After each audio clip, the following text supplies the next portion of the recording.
que si se llegan a tomar los 20 minutos, da tiempo perfecto para que cada uno pueda participar. Sin embargo, sí habría poco tiempo para dialogar con las preguntas o algunos comentarios. Si eso nos llegara a pasar, bueno, las recabaremos y se las haremos llegar posteriormente, igual para que no se sientan presionados con reducir el tiempo de su participación. Bueno, sin más por el momento, vamos a dar inicio a nuestra primera participación, que es estrategias de afrontamiento ante la pandemia por COVID-19 en familias mexicanas, percepción de las madres de niños y adolescentes. Es una ponencia en coautoría, son de la Universidad Nacional Autónoma de México y nos presentará Marla Naibí Toiber.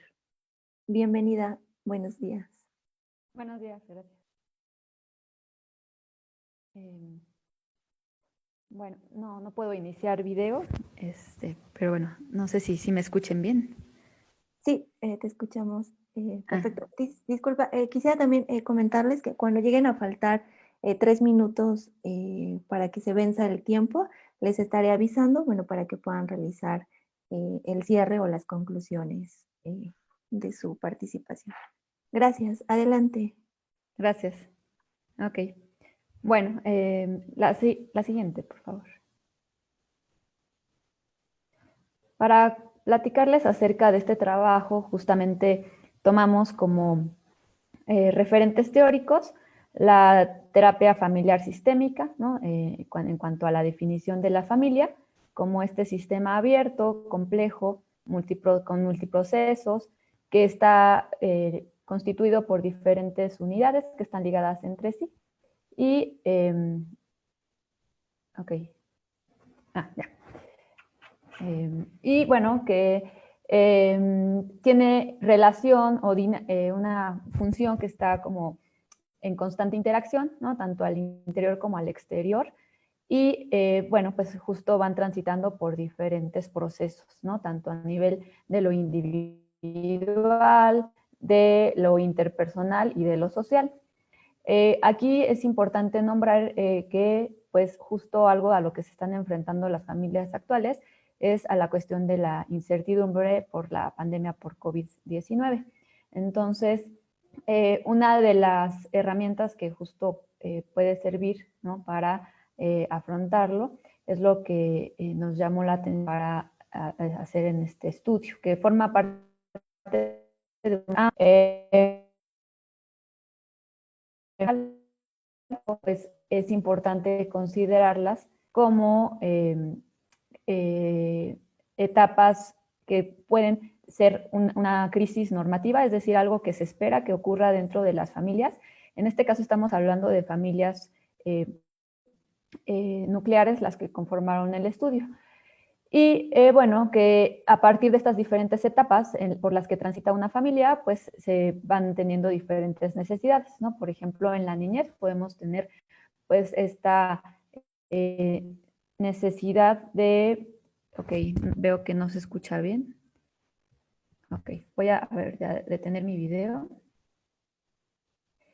Y bueno, en la etapa de la niñez, pues justo está la necesidad de esta pertenencia, ¿no? De esta vinculación y el mundo, digamos, de los niños, pues está siendo casi de un 100%, pues por su propia familia de origen, ¿no? Conformado por esta familia de origen.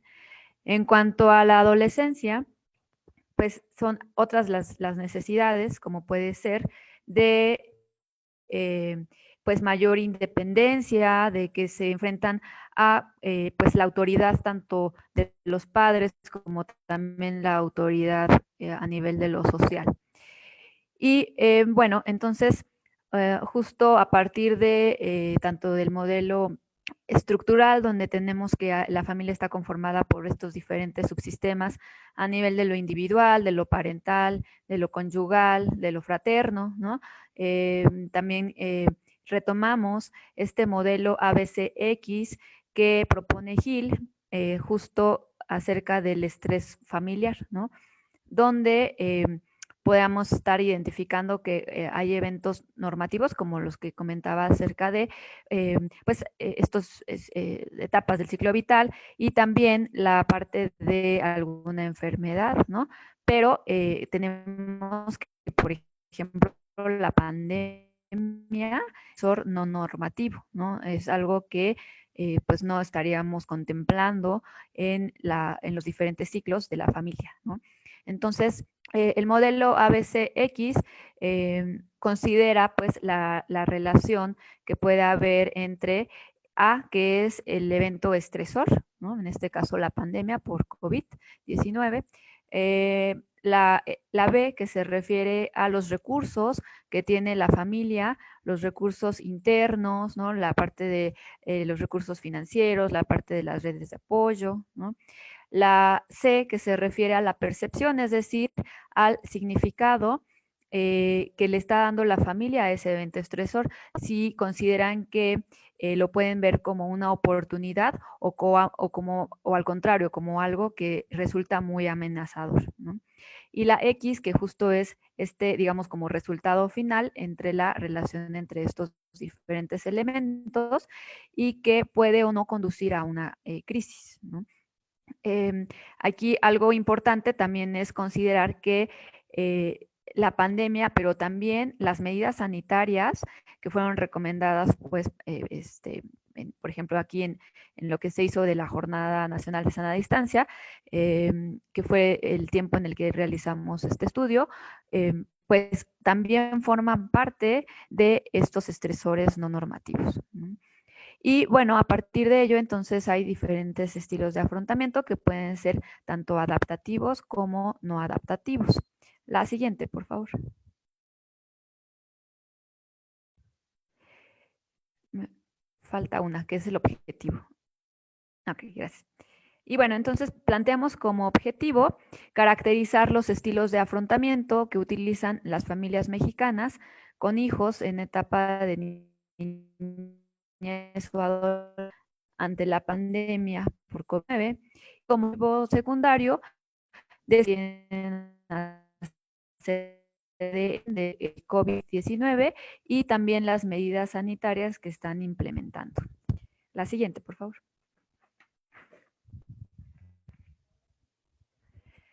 Bueno, en cuanto al método, el tipo de estudio fue un estudio no experimental descriptivo correlacional.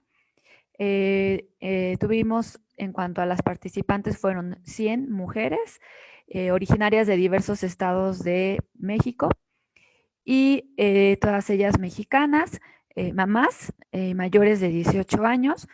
Todas vivían con su pareja y tenían uno o más hijos con una edad menor o igual a 19 años. En cuanto al procedimiento, pues se empleó la escala de afrontamiento familiar ante la pandemia por COVID-19, que la tenemos aún en prensa. Y este instrumento se difundió a través de redes sociales, ¿no? Como WhatsApp, Facebook, Instagram, para que pudieran, bueno, todas contestaron de forma eh, eh, voluntaria. La siguiente, por favor.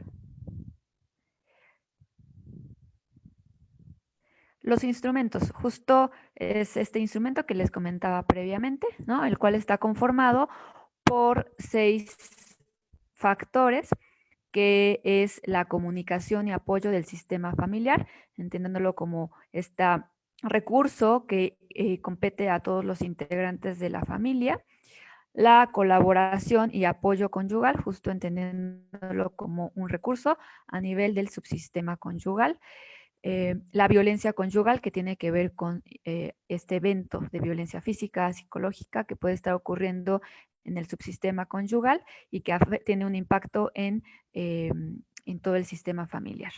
El apoyo fraterno, entendiéndolo como un recurso también familiar y donde se lleva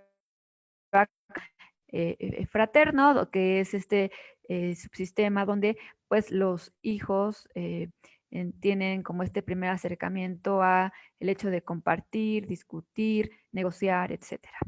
Las alteraciones conductuales de mamás e hijos, que es uno de los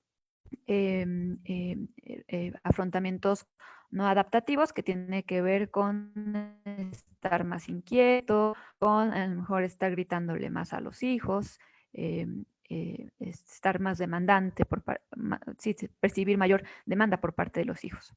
Y la diferenciación de los roles familiares, que tiene que ver con un recurso familiar donde cada uno sabe bien qué es lo que le toca, ¿no?, hacer y cuál es esta función, pues, que está teniendo dentro de la familia. También se recabaron datos sociodemográficos, que ahorita se los voy a enseñar en una gráfica, y la percepción que tienen de la pandemia. La siguiente, por favor.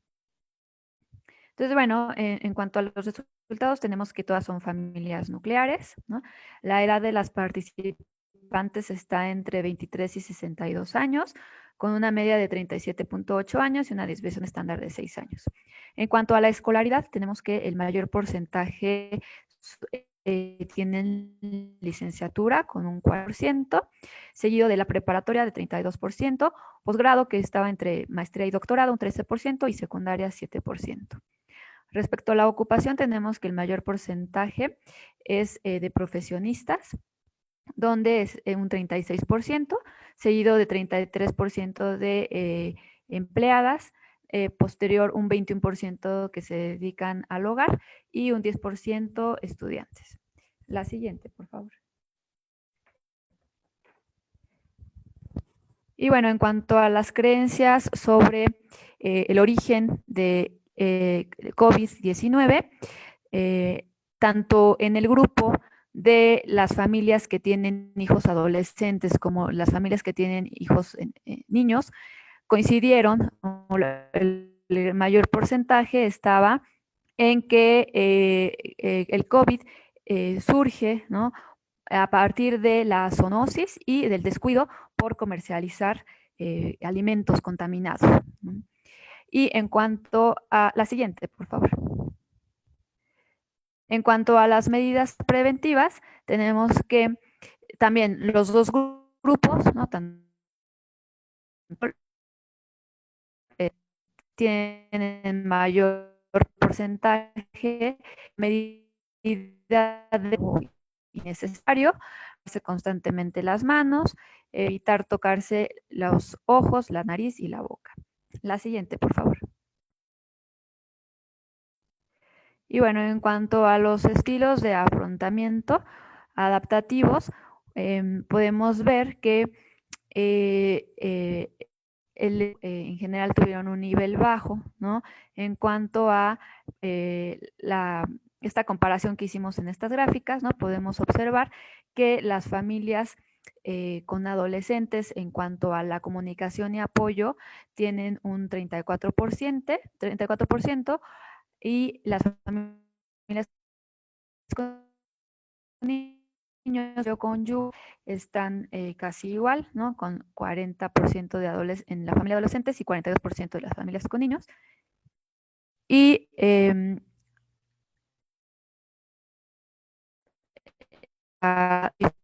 que me escucha muy cortado. Voy a quitarme los audífonos para ver si se escucha mejor.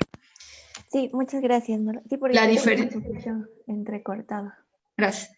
Sí. En cuanto al apoyo fraterno, tenemos que está un 72% de las familias con adolescentes y un 35% de las familias con niños. La diferenciación en roles familiares, un 34% en familias con adolescentes y 56% en familias con niños.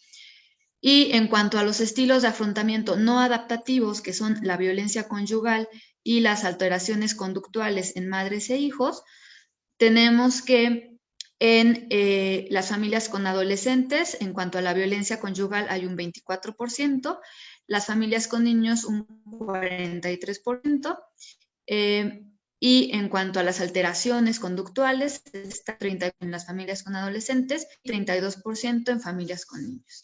La siguiente, por favor.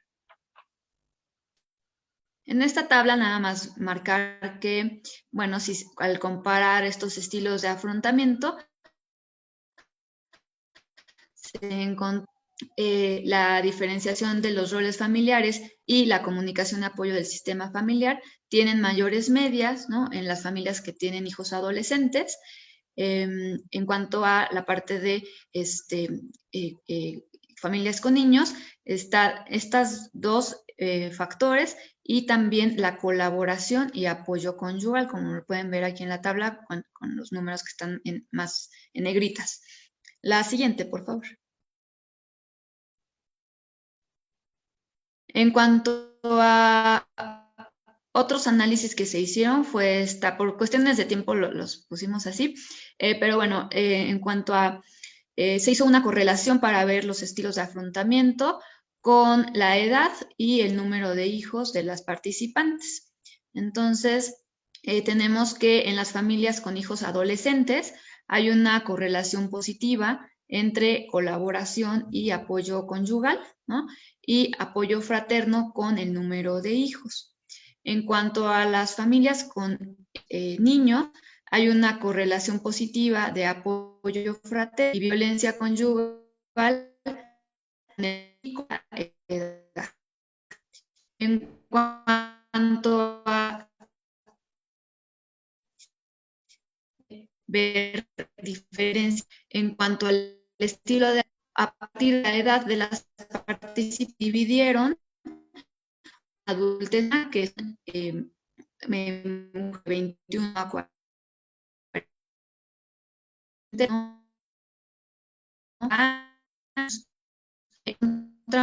las condiciones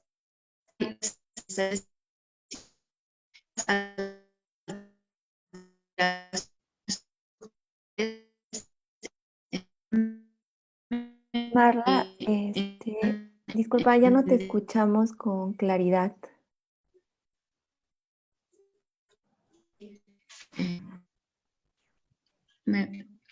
Voy a subir el volumen.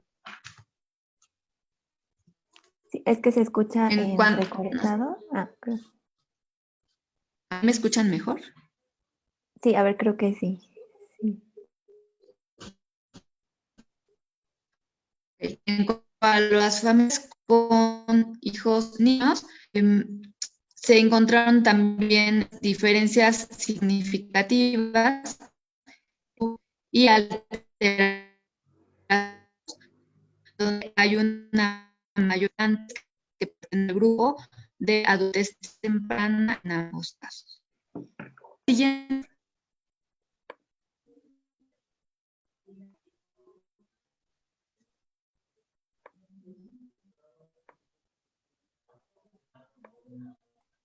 Ok. Y bueno, a modo de conclusiones, lo que podemos es que hay estas familias que conformaron esta, les que este estudio más grande, hay más de 2,000 participantes, pero bueno, en esta parte de estudios, algo que podemos identificar las familias mexicanas tienen estilo de afrontamiento adaptativo ante la pandemia y que hay diferentes necesidades, ¿no?, como las niños a través de la comunicación y apoyo conyugal, que es algo que veo que no se escucha. Estoy cambiando de internet.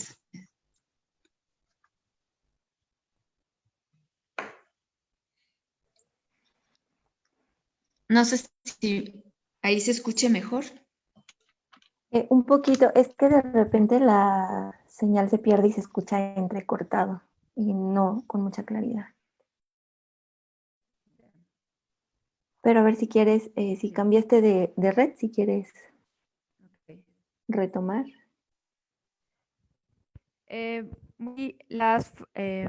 Identificamos que lo que prevalece en las familias que tienen hijos niños, la colaboración y apoyo conyugal.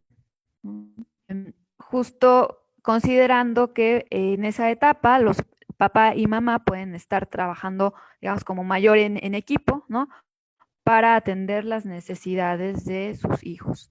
En cuanto a las familias con adolescentes, prevalece la diferenciación de rol, justo en que los adolescentes son independientes y que cada uno puede estar asumiendo ya diferentes funciones.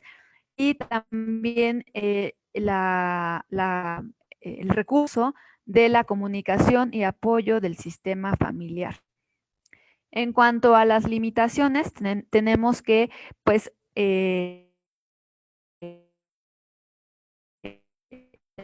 la mamá, ¿no? Que sería importante también tener la voz de los hijos, ¿no?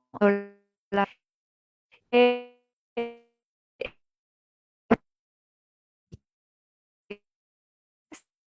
y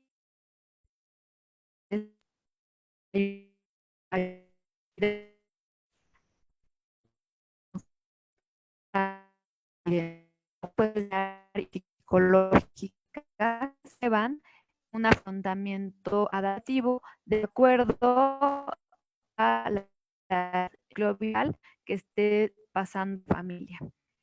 Y bueno, de mi parte sería eso.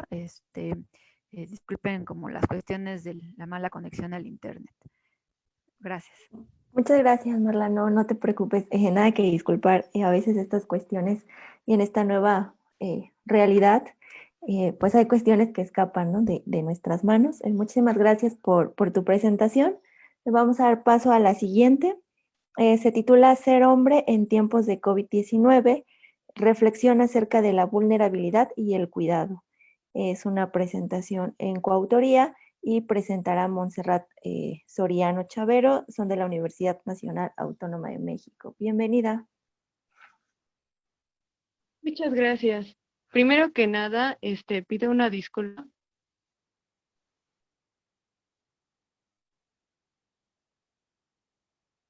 Ay, se No te cortó un poco, no escuchamos. sé si me Sí, están viendo.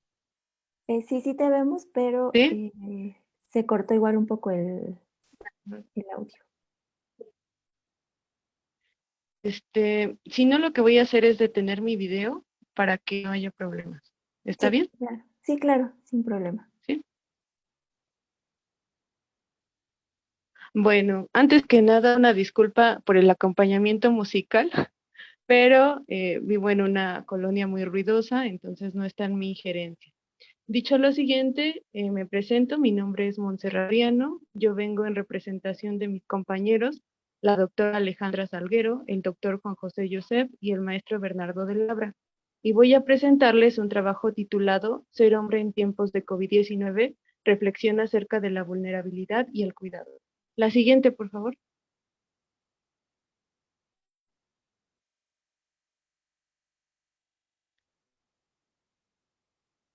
La siguiente, por favor, ¿me escuchan?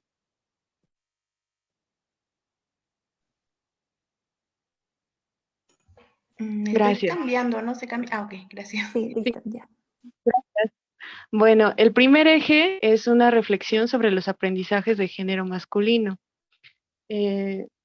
Esto porque aparentemente hay un discurso de sentido común que inviste a los varones de cierta fortaleza, temeridad y uso del poder que los lleva a soportar riesgos físicos y emocionales en torno a la dureza y el aguante. Esto irónicamente va a colocar a los varones en una condición de vulnerabilidad ante el COVID-19. Por lo tanto, resulta imperante cuestionarnos los significados atribuidos a la vulnerabilidad y protección como parte de las prácticas del cuidado de sí y de la familia. La siguiente, por favor. Bueno.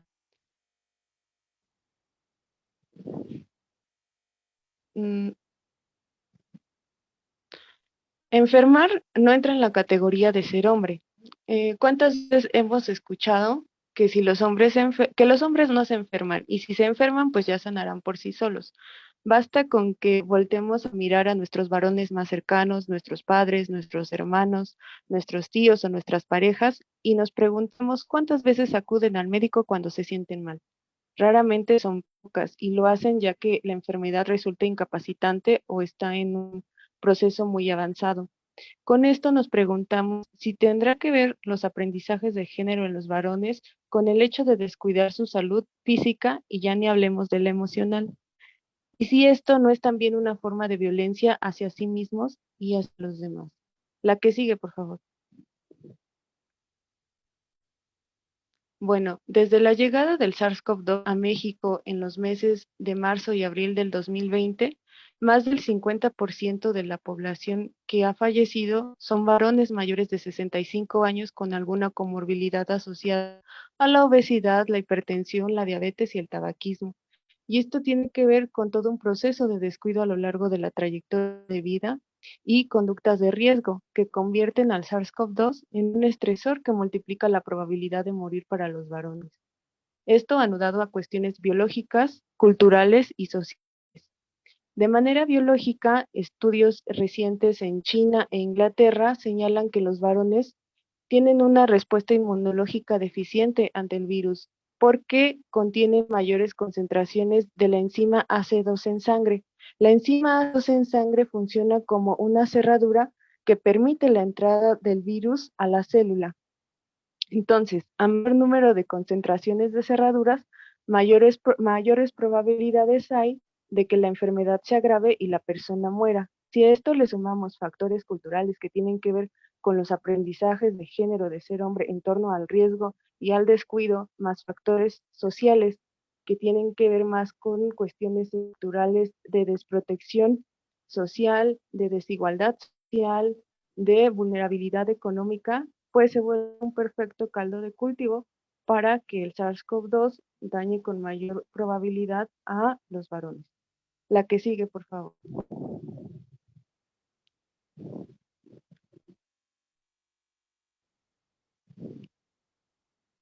Siguiente, por favor. Bueno, ante este panorama nos preguntamos si los varones respetan las medidas sanitarias propuestas para evitar la propagación de la COVID-19, lo que señalan al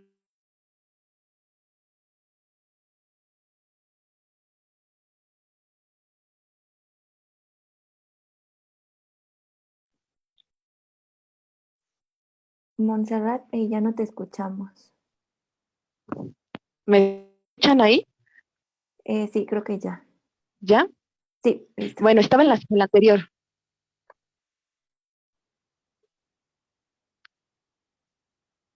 Estaba en la diapositiva anterior, disculpa. Bueno, como les mencionaba, la mayoría de las estadísticas indican que los varones no siguen las medidas sanitarias propuestas para evitar la propagación de la COVID-19. Y entre las causas posibles encontramos una economía precaria y una alta vulnerabilidad ante la cual se encuentran expuestos hombres, sobre todo los que tienen empleos informales como el comercio, aquellas personas que se dedican al transporte de usuarios, los taxistas, etcétera. A esto se le anude el imperativo social de ser varón, aprendizajes de género en torno al ser hombre y un posicionamiento distante respecto al cuidado de otras personas. Y esto tiene que ver con la manera en la que son socializados los varones. Los varones, por general, son objeto del cuidado, mas no son quienes dan atenciones de cuidado. La que sigue, por favor.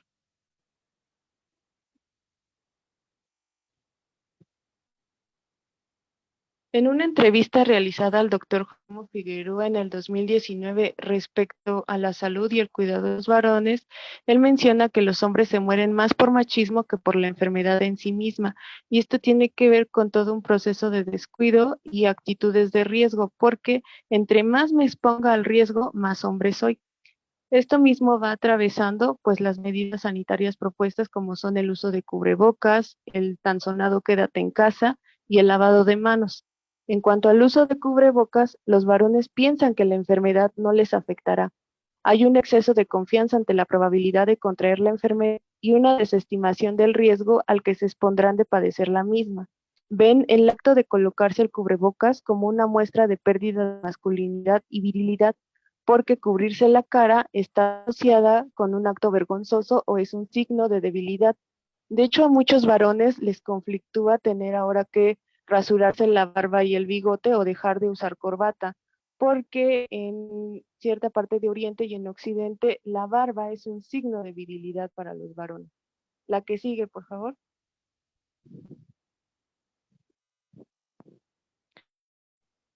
Bueno, lo mismo pasa con el lavado de manos. Una investigación realizada por la Universidad de Michigan encontró que los varones se lavan con menor frecuencia las manos y al hacerlo no usan jabón y lo hacen con una duración menor a los 20 segundos, que es el tiempo propuesto por la OMS y la Secretaría de Salud para poder desactivar virus como el SARS-CoV-2 antes de que entre al cuerpo. Los varones se consideran demasiado hombres para temerle a los gérmenes y cuando se les revela sobre si ya se lavaron las manos, contestan con regularidad tan limpios y no necesitan hacerlo. La manera en la que varones y mujeres responden a los mensajes relacionados con el lavado de manos tiene que ver con diferentes criterios. Los hombres se lavarán más las manos ante mensajes que tengan que ver con el asco, por ejemplo, lávate las manos ahora o cómete eso que traes después. Y las mujeres con mensajes que tienen que ver más con su experticia en el cuidado, por ejemplo, si te lavas las manos durante 20 segundos puedes desactivar el virus o el lavado de manos tiene cierta técnica, etcétera. Esto mismo va atravesando los diferentes aprendizajes de género en torno a la higiene. No en balde ahora nos estamos cuestionando que hay una mirada muy feminizada en torno al cuidado, pero esto también tiene que ver con una larga tradición de las mujeres como cuidadoras y de una larga experticia que han ido adquiriendo en el cuidado hacia ellas mismas y hacia los otros. Desde el hecho de saber cómo preparar una comida, cómo se debe de desinfectar una verdura, la importancia que tiene mantener la higiene en el cuerpo, etcétera. Entonces, si los hombres han sido poco socializados en el cuidado hacia los otros, pues se van a ver menos involucrados en el cuidado de otras y otras. ¿Qué sigue, por favor? Esto nos lleva a preguntarnos por qué algunos no se cuidan. Y más que dar una respuesta heroica a esta pregunta bastante problemática, queremos arrojar como ciertas hipótesis. Y una de ellas es que el cuidado de sí como política pública se incorporó apenas en el siglo XIX en el mundo occidental, principalmente con los trabajos de Foucault respecto al cuidado de sí y al conocimiento de sí mismo. En segundo lugar, es que en el siglo XIX surge el interés por el cuerpo, su mantenimiento, aseo e higiene. Tal política se inició por clases y géneros, tocando la peor parte a las clases subalternas y a los varones dedicados prioritariamente a la proveeduría como un deber infranqueable que no se puede dejar de hacer, porque eso depende de la supervivencia. La que sigue, por favor. Esto nos lleva a mirar condiciones estructurales del cuidado de sí, ¿no? Las condiciones mencionadas anteriormente dejaron atrás a las prácticas sanitarias de los grupos de autoayuda para centrar la atención en el individuo, es decir, en el autocuidado. Los riesgos en la salud se han incrementado en las clases subalternas, como se mostró en los datos referidos anteriormente, por estar más expuestos y porque prevalece una hombría individualista, que no da tanta cabida a una actitud más empática que pueda descentralizar el interés en uno mismo y ver también cómo tu actuar afecta a quienes te rodean. La que sigue, por favor. La siguiente, por favor. Gracias. Nos preguntamos si ante este panorama se puede revertir la tendencia. Queremos ser optimistas y pensar que sí. Un punto importante es que la presencia social de la mujer tiende a equilibrar la proveeduría familiar, que muy probablemente hará disminuir la obsesión de los varones en esta materia y con ello adopte una ética del cuidado de sí y de los otros en beneficio del grupo, lo cual requiere de procesos de deconstrucción muy fuertes de ser hombre, de procesos relacionales y también de fomentar familias más democráticas, donde la autoridad no sea ejercida por una sola persona. En segundo punto, es que la atención pública a la sanidad e higiene ha empezado a establecer políticas públicas diferenciadas por género. Cuidado de sí recaiga también en los varones y aquí tenemos que agradecer ampliamente a las compañeras feministas y su lucha por visibilizar la sobrecarga laboral de las mujeres en cuanto a las tareas de cuidado. Otro punto importante tiene que ver con la alimentación y que la atención a la salud hoy se miran como problemas expuestos en la propaganda oficial y en las leyes. Un ejemplo de esto es el nuevo etiquetado propuesto por la Secretaría de Salud Pública. La siguiente, por favor.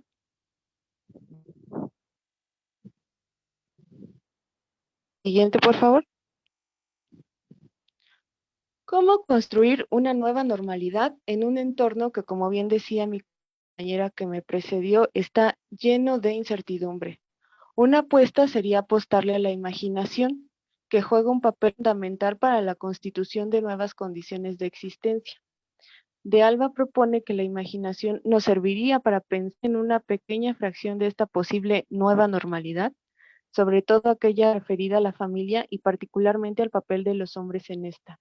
Es decir, que como hombre me imagine qué quiero construir en mi aquí y mi ahora, cómo quiero relacionarme con aquellas personas cercanas a mí, cómo me quiero ubicar ante esta realidad que me es incierta, ¿no? Y para eso la imaginación se puede volver una herramienta fundamental. La que sigue, por favor.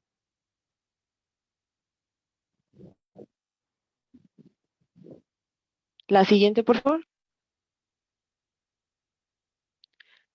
Si hablamos de una nueva normalidad, se entiende que las condiciones existenciales post-pandemia no pueden ser idénticas a la normalidad imperante previa al inicio de la contingencia. Es decir, necesitamos dejar de invisibilizar desigualdades sociales, necesitamos dejar de normalizar violencias y necesitamos tomar una postura crítica y reflexiva en cuanto a nuestros hábitos de consumo en esta sociedad capitalista que nos ha llevado a sobreexplotar la naturaleza y con ello también nuestros propios cuerpos. La que sigue, por favor.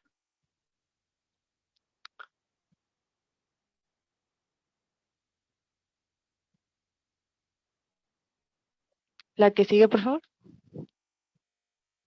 Bueno, finalmente, como propuesta de cuidado para sí y de su salud en los hombres, proponemos 3 ejes. El primero es propiciar la reflexión en los sujetos, el reconocimiento de sus condiciones sociales de existencia y de los efectos que sus decisiones y su actuar tienen sobre los demás. Lo segundo sería colocar el énfasis en los cuidados de sí, el cuidado de los demás y el cuidado para los demás en interrelación. Y finalmente, que la educación de los géneros tiene que impactar no solo en la aceptación de la diversidad, sino también lo que significa el cuerpo para la vida social y comunitaria. Y aquí me gustaría hacerles una invitación a los varones que nos escuchan respecto a que reflexionen cómo se tratan a sí mismos y cómo ese trato que se dan los lleva a tratar a los, y si se han puesto a pensar en la importancia que tiene su vida para la vida de aquellos que los rodean, sobre todo en este tiempo de pandemia. Y esto sería todo de mi parte. Muchas gracias por su atención. Al final de la presentación viene el correo de la doctora Alejandra Salguero, por si gustan comunicarse con ella. Muchas gracias. Muchísimas gracias, Montserrat. Vamos a dar paso a la siguiente participación, la cual se titula Voces masculinas en tiempos de confinamiento. Va a presentar la compañera Zoraida Cárdenas Ramos de la Universidad de Caldas de Colombia. Es igual una ponencia en coautoría y presenta Zoraida. Bienvenida. Buenos días, muchísimas gracias. Quisiera saber si ya me están escuchando bien. Sí, te escuchamos perfecto. Perfecto, muchísimas gracias por esta invitación. Este es un ejercicio investigativo que realizamos en el Semillero de Comunicación y Democratización para la Convivencia Familiar, adscrito al Programa de Desarrollo Familiar de la Universidad de Caldas. Quiero hacer claridad, Sergio Villada, quien nos iba a acompañar, y Luisa tuvieron un inconveniente en la mañana de hoy, por eso voy a presentar. Yo soy la coordinadora del semillero y hace parte como de una línea de trabajo que venimos haciendo nosotros fuerte en trabajo con masculinidades desde el semillero y un proyecto de convivencias democráticas que tenemos en el colectivo del Departamento de Estudios de Familia. Siguiente, por favor. Muy bien, ¿cuál es la situación actual que nos acompaña? Creo que para todos, toda la región y el mundo, la emergencia sanitaria derivada del COVID nos ha generado a todos una serie de cambios y nos ha invitado en familia a construir unas nuevas cotidianidades, unas nuevas conversaciones. Para los hombres especialmente, la pandemia ha significado un cambio en sus espacios, en su cotidianidad. quizás esta es la época en la que más tiempo han estado en casa. El espacio de vida familiar se convirtió en el escenario en el que se conjugaron la escuela, el trabajo, el taller, las tareas de cuidado, todo lo que significa la vida familiar. Entonces tuvimos y estamos teniendo, digamos que pasamos por un tiempo en Colombia más o menos de 4 o 5 meses de confinamiento, y hemos tenido como unas épocas de cuarentena, cierres preventivos, hemos vuelto y aún todavía, especialmente en nuestra ciudad de Manizales, tenemos momentos, el teletrabajo continúa, tenemos esta dinámica de ir y volver. Entonces creo que la pandemia, el COVID-19 nos puso a nosotros en unas condiciones distintas y a los hombres de una manera particular más cerca de la vida doméstica, y vamos a ver qué encontramos nosotros en esas voces masculinas en tiempos de confinamiento. Muy importante, la vida cotidiana giró.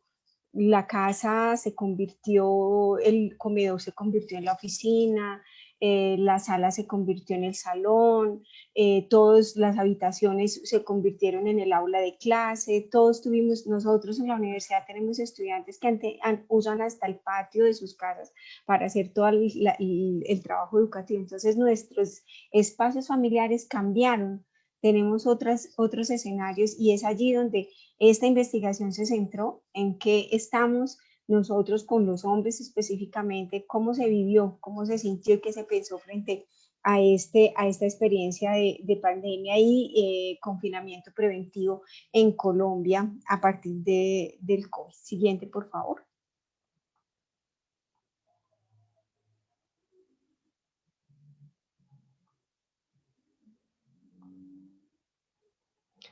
Mientras, bueno, quería contarles un poquito de los antecedentes, por qué este semillero llega aquí, por qué queremos escuchar las voces masculinas. Y es que, bueno, desde el año 2017 que se crea el semillero y que se crea en el Departamento de Estudios de Familia una línea muy fuerte de democratización de las relaciones familiares, nos pusimos en la tarea de abrir un trabajo específico para escuchar y hacer círculos de trabajo con los hombres. Nosotros reconocemos que en el campo de familia, en las ciencias sociales, muchos hombres quedaron por fuera de la conversación. No nos hemos sentado con el debido tiempo a escuchar de una manera, incluso voy a decir, paciente y respetuosa de lo que sienten, piensan, hacen, escuchan y observan los hombres en la vida cotidiana. Y aquí me quiero conectar con lo que le escuchaba al profesor Juan Guillermo Figueroa en su ponencia esta semana, y la importancia de realmente poder nosotros abrir espacios para escuchar a los hombres, escuchar a las mujeres y hacer una cosa que él propuso y que nosotros tenemos en el departamento, hacer diálogos cruzados, es decir, ya no tener solamente los diálogos hombres-mujeres, sino que realmente podamos hacerlo de manera cruzada, pero en un entorno de escucha, de paciencia. Entonces, esos antecedentes nos parecen importantes. En el 2018 hicimos una investigación como semillero que trabajó los privilegios y control de recursos, una mirada a las prácticas familiares, y encontramos muchas cosas, mucha carga sociocultural en los discursos, mucha carga sociocultural en aquello que hacemos en las familias, tanto de los hombres como las mujeres. En el 2019 hicimos un proceso de formación de gestores locales para la promoción de convivencia, formamos hombres para la prevención de violencia, no solo mujeres, formamos hombres estudiantes, queremos formar hombres líderes comunitarios. En el 2020, nuestro semillero, de manera articulada con trabajo investigativo y trabajo de proyección, nos hemos articulado a la campaña mexicana, hoy a propósito, Hombres en Sana Convivencia. También nos hemos articulado a la propuesta de Hombres Cómplices de la Igualdad, y estamos en este momento haciendo parte también de otra propuesta, bien liderada por México, de diálogos corresponsables. Creo que ahí nosotros nos hemos articulado, bueno, comunidad académica, estamos articuladas a la Red Iberoamericana de Democratización Familiar y Comunitaria, en la cual hacemos parte México, España, Colombia, Argentina, y ahora se nos va a sumar Chile. Esa fotografía que ven ustedes es parte de lo que hemos hecho en trabajo hacia la democratización familiar, pero ya nos estamos situando mucho en la corresponsabilidad, y lo van a ver ahora también como en los resultados. Entonces creo que el trabajo antecedente tiene que ver con toda una línea de investigación y proyección en lo que tiene que ver con masculinidades corresponsables. Ya no estamos hablando ni siquiera de nuevas masculinidades, de otras masculinidades, sino masculinidades corresponsables en la vida familiar. Entonces creo que esa es como el antecedente importante. ¿Por qué llegamos nosotros acá a escuchar y a plantear, abrir un canal para escuchar a los hombres durante la pandemia? Siguiente, por favor. Muy bien. ¿Cuáles son como los ejes conceptuales que orientan esta investigación? El primero, prácticas familiares. ¿Por qué? Porque nos sitúa en un cuándo y en un dónde. Las prácticas familiares realmente nos ubican no solamente en un espacio como es el familiar, sino también en un cuándo y en un dónde estamos haciendo las cosas. Cómo realmente los hombres le otorgan un sentido y un significado a aquello que hacen en familia, y los queremos escuchar. No queremos hacer inferencias desde la lectura femenina, queremos escuchar desde su voz y ser capaces de construir. Yo quiero ser clara, y es que, y lo hemos sido con nuestro semillero, estos ejercicios de investigación no son un cuestionamiento al quehacer de los hombres, es una problematización a la herencia, y lo decía el profesor que tomé nota esta semana, a esas huellas y heridas ancestrales que han dejado y esa carga ancestral que se tiene desde los hombres. Creo que ahora lo vamos a ver en los resultados. Tenemos hombres entre los 29 y 40 años que están queriendo transitar hacia algo distinto y están haciendo toda una ruptura con esa carga sociocultural tradicional. Entonces, esas prácticas familiares las queremos ver, las situamos en un cuándo y en un dónde, qué es lo que estamos haciendo. Todo el trabajo de cuidado. ¿Por qué? Porque el trabajo de cuidado no tiene que ver solamente con si utilizo o si hago tareas de aseo, si cojo o no cojo la escoba, si preparo la comida. No, la tarea de cuidado va más grande y tiene que ver con implicarse en las tareas escolares, implicarse en el cuidado de la salud de los integrantes de la familia, acudir al médico. Está también todo lo que tiene que ver con preparar alimentos, pero va más allá, no solamente porque tenemos muchos hombres que lo hacen, lo vamos a ver ahora, pero lo hacen todavía bajo la concepción de ayuda, todavía es que yo sí ayudo y no como asumir realmente la responsabilidad y contribución en el mundo de la vida familiar. El trabajo doméstico lo tenemos separado. Hay aportes muy importantes y lo van a ver ahora y seguramente en la ponencia completa de una manera más amplia, y es que tenemos niños que están diciendo, no, a mí me gusta, yo ya sé barrer, y lo quiero hacer porque quiero aportar y quiero contribuir. Creo que nosotros ahora vamos a ver como una trazabilidad en las generaciones, y esa es como la fuerza que tenemos que tomar para que las ciencias sociales realmente continuemos con un trabajo fuerte alrededor de hombres, masculinidad y familia. Muy bien, creo que para nosotros en el estudio hemos también catalogado un poco, y lo decía ahora Montserrat, el COVID-19 impacta la vida de las personas, y lo hemos asumido como un turning point, como un evento no normativo en la vida de las familias, un evento inesperado que se convierte en un acontecimiento para la vida familiar y para la vida de los hombres. ¿Por qué? Porque los deslocó. Los ubicó en un lugar distinto, los llevó del espacio público a tenerlos en el espacio privado más tiempo de lo que se pensaba.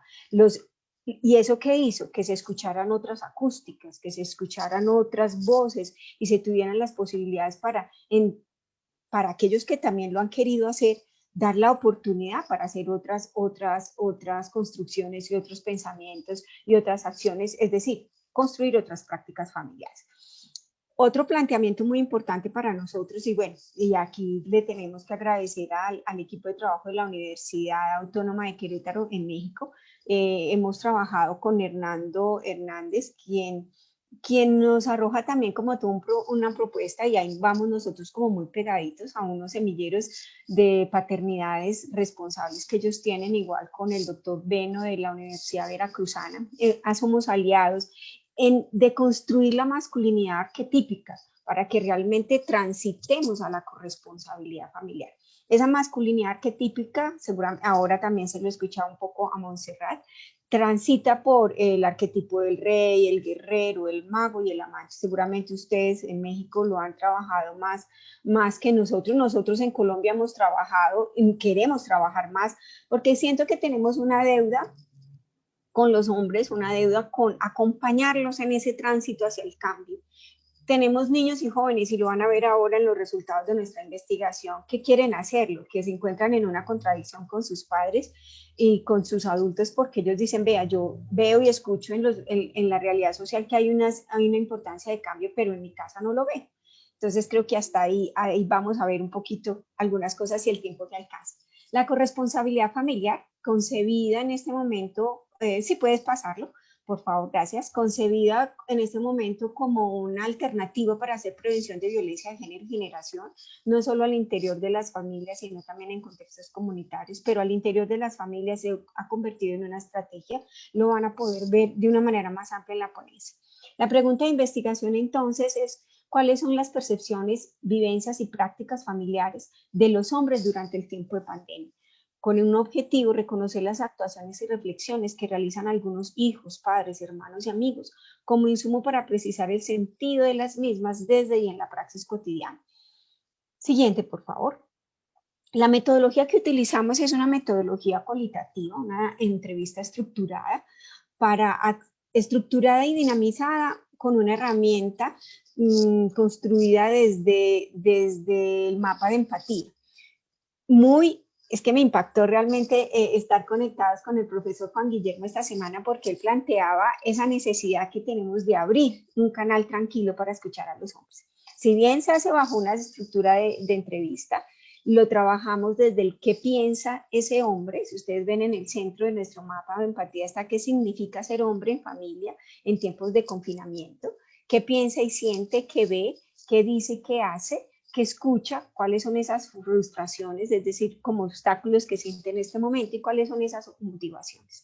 Nosotros nos dedicamos, escuchamos 10 hombres entre 9 y 51 años con una intención de tener un poco la visión de varias generaciones. Ese ejercicio lo hemos ampliado, ya tenemos, cuando lo hicimos en agosto de este año, lo hicimos con 10, ya lo tenemos hacia 30 hombres y eso nos ha permitido ampliar un poco más la mirada. Siguiente, por favor.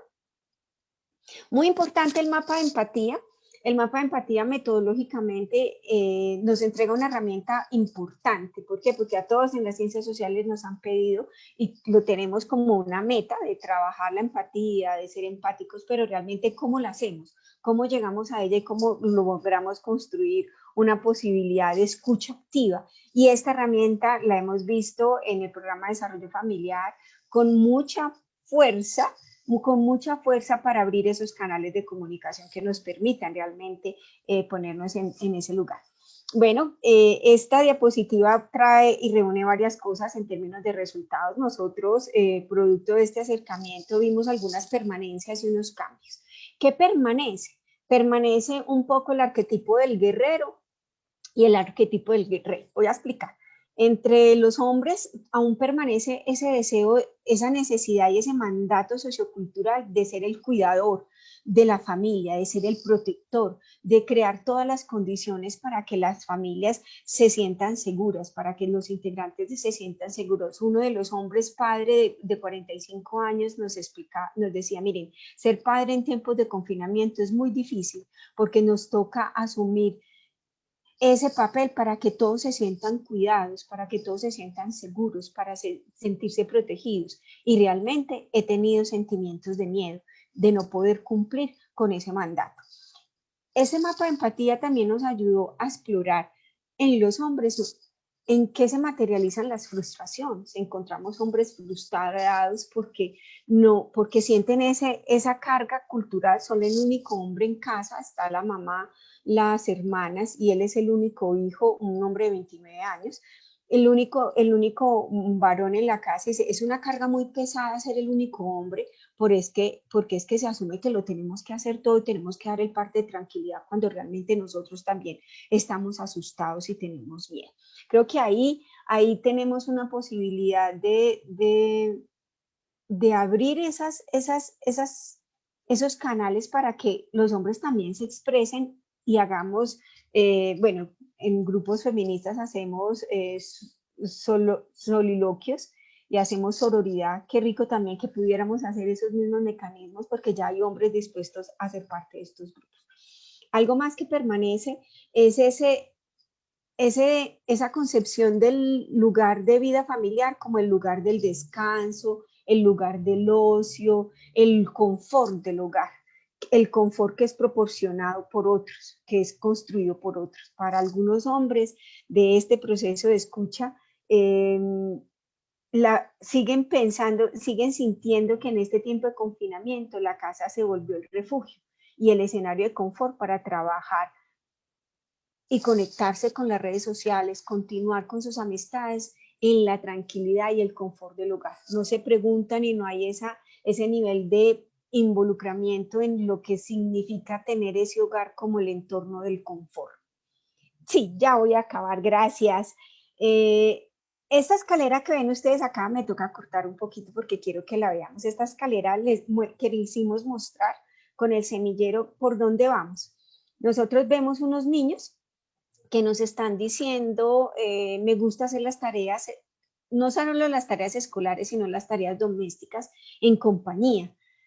Eso que nos dice, mujeres, mostremos, pero no acompañemos, pero no hagamos un ejercicio de supervisión de las tareas domésticas, ¿sí? Eso nos están pidiendo los niños, me gusta hacerlas en compañía, pero como a mí me gustan. Los más pequeños asumen compromisos, quieren hacerlo, quieren barrer, quieren estar, quieren hacer parte, así sus padres, hombres, no lo hagan. Los jóvenes universitarios están reinventándose en el mundo doméstico. Tenemos hombres que están asumiendo que el cocinar y ordenar la tarea hace parte de sus compromisos, son los que hacen, están y hacen todo el ciclo. Creemos que hay una potencia muy importante en el trabajo con los jóvenes. Y ahí tenemos los hombres mayores que están haciendo un trabajo en conjunto con sus hijos.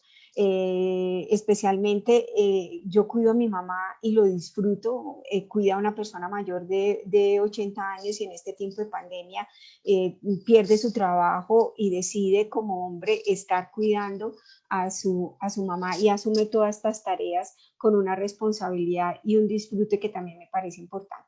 Vimos cómo hombres empezaron a entrar, tenemos uno el de 29 años que se vuelve muy reflexivo, dice, si este tiempo en pandemia no lo hubiera vivido con mi familia, creo que no hubiera entendido la importancia de involucrarme en las tareas. Hoy doblo mejor la ropa, no me es fácil, pero lo he asumido porque es mi ropa y porque es mi responsabilidad. Eso que nos dice, y es la propuesta que tenemos nosotros como semillero, aquí como unas pequeñas chispas que nos orienten a todas y todos los que hacemos trabajo educativo con familias, por dónde entrar a trabajar. La siguiente, que ya son las conclusiones, me debe quedar como un minuto nomás.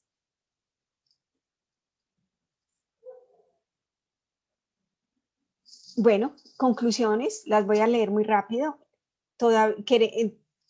En este momento estamos en una convivencia separaditos, o sea, estamos viviendo entre lo tradicional y lo emergente y tenemos que ser capaces de apoyarnos en lo emergente para generar el cambio.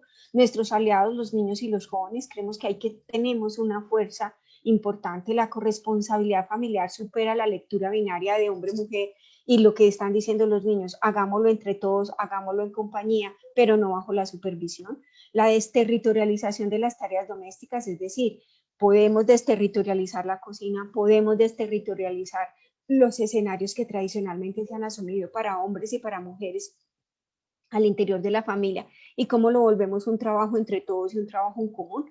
Conectado con la siguiente, es tiempo de trabajar en equipo, es tiempo de conversar, es tiempo de renegociar esos acuerdos y esas designaciones de vida familiar. Y hoy en tiempos de pandemia, que todo se congregó en el hogar, en la casa como morada, allí estamos habitando la escuela, el trabajo, las tareas de cuidado, todo lo que significa el desarrollo de la vida cotidiana. Y para finalizar, una invitación a darle apertura a ¿qué tal si? También, como lo decía Montserrat, ahora esto nos abre a la imaginación. ¿Qué tal si hacemos esto otro? ¿Qué tal si le damos permiso a la ruptura de esta masculinidad arquetípica, conversando y expresando en casa y en familia esos planteamientos distintos. Yo creo que hasta ahí, para dejarles que posteriormente en la ponencia completa lo puedan ver. Sí, muchísimas gracias, maestra. Vamos a dar paso. La siguiente ponencia se titula La familia de estatus legal mixto, jornalera en California, Estados Unidos, frente al COVID-19, y presenta Magdalena Barros del CIESAS. Bienvenida.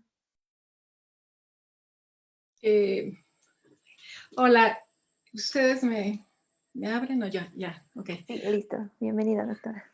Hola, gracias. Gracias por la invitación y antes quiero felicitarlos porque ha estado muy bien organizado todo esto y muy interesante todo.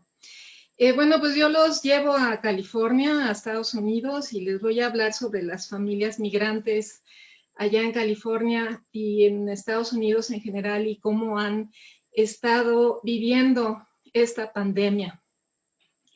Les hablo en particular sobre las llamadas familias de estatus legal mixto.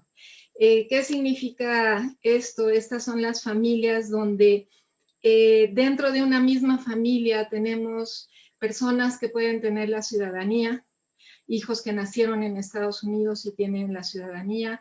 Tenemos hijos que vinieron que los fueron traídos de México cuando fueron pequeños, la llamada generación 1.5, que tal vez puedan en este momento tener el DACA, que es este permiso para trabajar por un año que ahora Trump les dio, o tal vez ya tienen permiso para trabajar.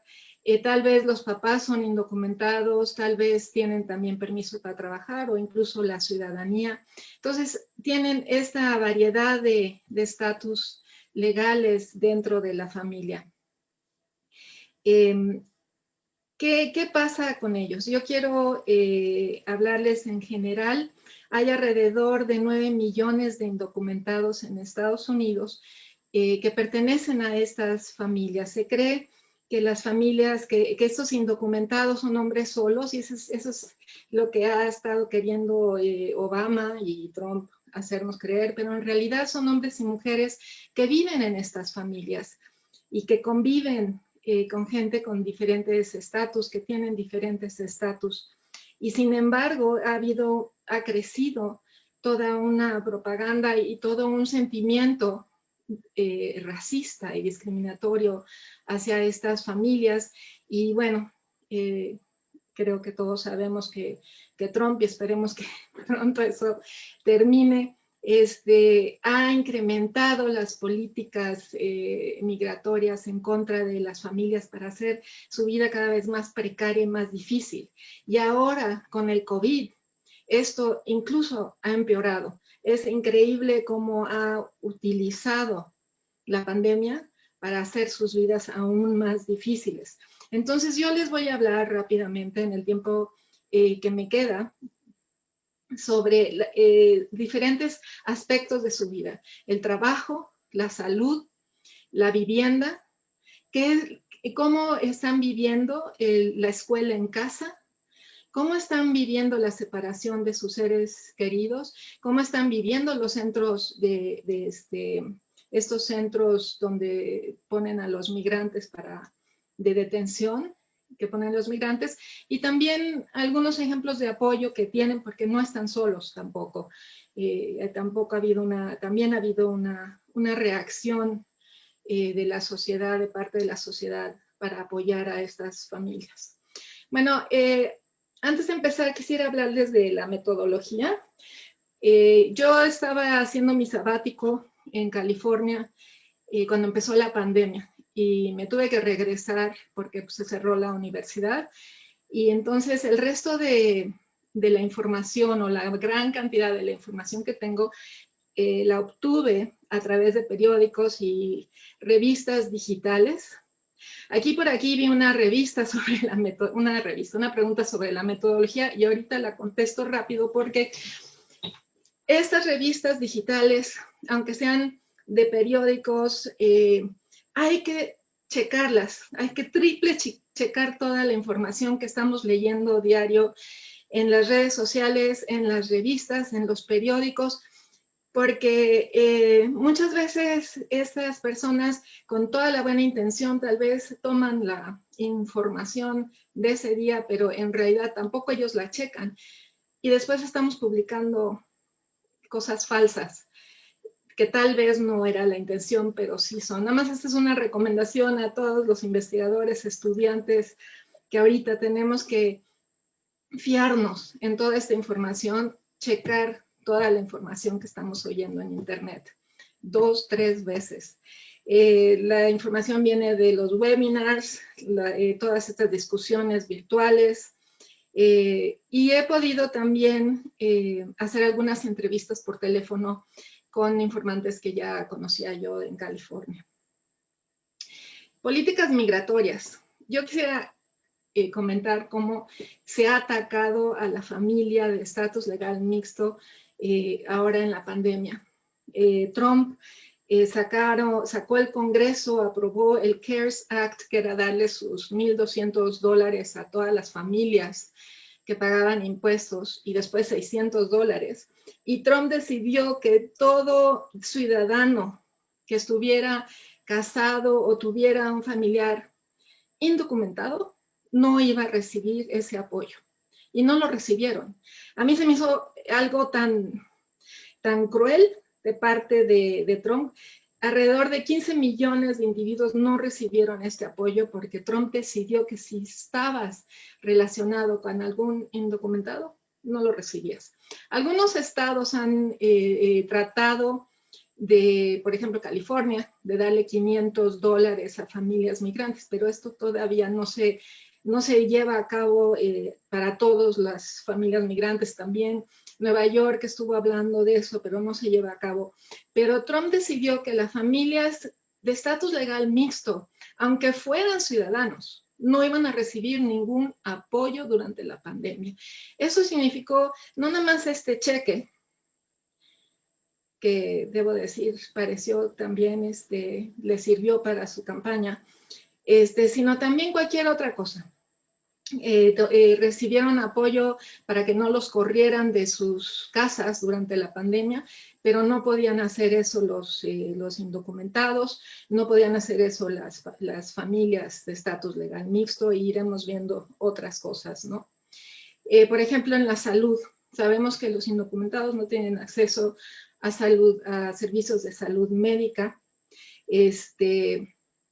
pero sin embargo, si hay algún miembro de la familia que sí tiene acceso, tampoco puede ir, y no va por que el gobierno federal en 2019 puso lo que le llama la carga pública.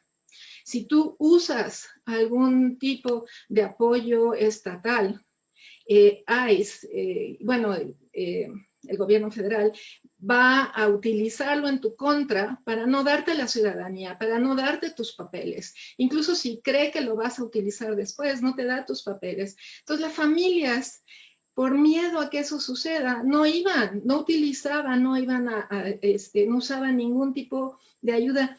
Varios doctores en los periódicos decían, la gente prefiere morirse de COVID a poner en riesgo a sus familias, a poner en riesgo sus papeles, el proceso que están llevando a cabo. E incluso los que tenían Medicaid o algún tipo de seguro, que tenían ciudadanía, luego se encontraban con unas cuentas tremendas al regresar a sus casas después de estar hospitalizados, ¿no? Los famosos los deducibles famosos que todos tenemos que pagar y que no podían pagar, y las deudas eran tan terribles que luego preferían ni siquiera ir a los hospitales. Además de que tenían miedo de poner en riesgo a toda su familia. Ahora hablemos de las condiciones de trabajo. La mayoría de los indocumentados trabajan en el campo o trabajan en la construcción o en los servicios en lugares como Nueva York. Les voy a hablar por ejemplo, lo que está sucediendo en el campo, los jornaleros agrícolas. Trump decidió no poner ninguna regulación para que se llevaran a cabo las regulaciones básicas del COVID en el trabajo agrícola. Entonces, eso se lo dejó al Estado y a los granjeros. Entonces, pues no las llevaron a cabo. Los trabajadores agrícolas, hay una denuncia constante de todos los activistas y de todos los sindicatos agrícolas, de que no hay protección, no llevan las medidas de higiene, hay un incremento de los contagios en los campos muy grande. Entonces, esto es muy importante hablarlo, porque desde el principio se empezó a hablar primero de los trabajos esenciales, de los doctores, las enfermeras, pero pronto se empezó a hablar también de los trabajadores del campo, de los trabajadores en la agroindustria, de los trabajadores que limpiaban los hospitales, y todos estos eran indocumentados, o la gran mayoría. Y sin embargo, no se les protegió para nada. Entonces, ese trabajador esencial empezó a ser un trabajador desechable. Empezó a ser un trabajador que tenía que ir a trabajar porque no tenía ahorros, porque no tenía dinero para quedarse en su casa y además era esencial, pero también era desechable. Lo mandaban a morir en el campo, lo mandaban a infectarse y sin tomar en cuenta que no solamente se iba a infectar él, se iba a infectar su familia y su comunidad.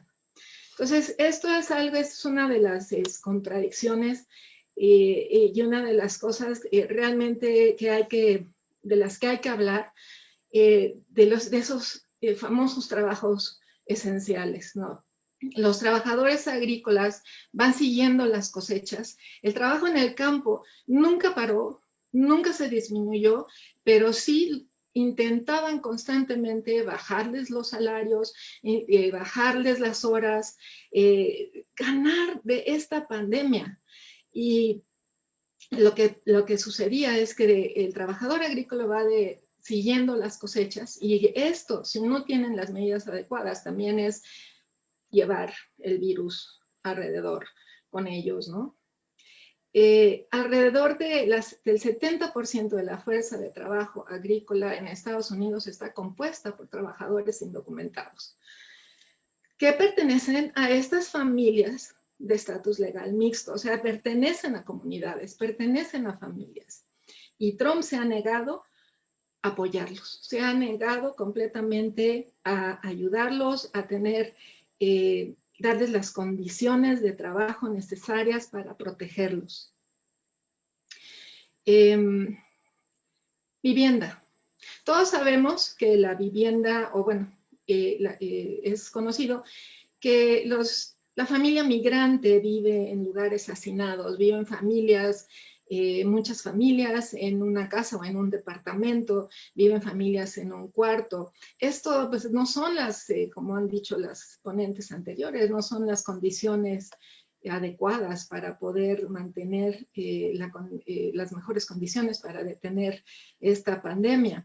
Entonces, en familias que viven en un cuarto, familias que viven en un departamento con una familia en cada cuarto del departamento, es muy difícil mantener la sana distancia, es muy difícil aislar a las personas cuando están contagiadas. En las redes sociales, en los periódicos salían casos, por ejemplo, de una madre que estuvo contagiada, dividió el cuarto de 4 metros por 4 metros con plástico de piso a techo para aislarse ella de su marido y sus 2 hijos. Así estuvo 2 semanas en lo que le pasaban los síntomas del COVID. Ha habido muchos casos de gente, cuando la gente se contagia, vive en sus coches. Se sale a los coches para no contagiar al resto de la familia.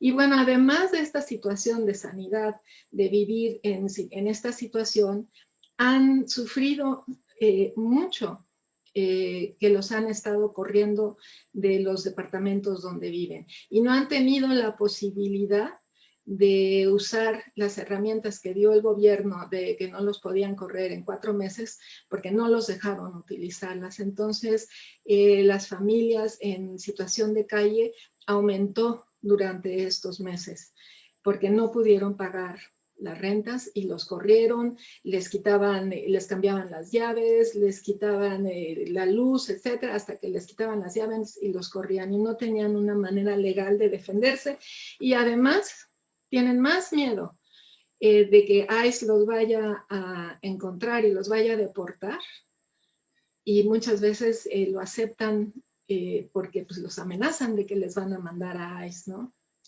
La educación que les estaba yo comentando, la educación a distancia les ha afectado mucho a la familia migrante. ¿Por qué? Uno, porque en las escuelas les daban desayuno y muchas veces también su lunch, y se quedaban hasta hacer la tarea en la tarde y los cuidaban mientras los padres estaban trabajando. Y esto dejó de suceder. La familia tuvo que pagar estos 2 alimentos para sus hijos. También pues tuvo el problema de quién va a cuidar a esos niños mientras están en la casa. Obviamente en la mayoría de las familias, cuando hay adolescentes, esto cae en las niñas sobre todo, y si no hay niñas, pues en los niños, y esto significa que los adolescentes también han ido perdiendo su capacidad de poder continuar con sus estudios.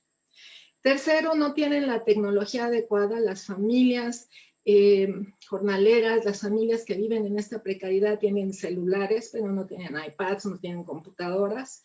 Entonces es muy difícil para ellos continuar con esta educación en casa sin las herramientas adecuadas. Y además, aunque en algunos lugares sí están dando estas clases con traducción en español, lo que no están dando son las instrucciones de navegación. Esas las plataformas siguen estando en inglés y no las pueden seguir.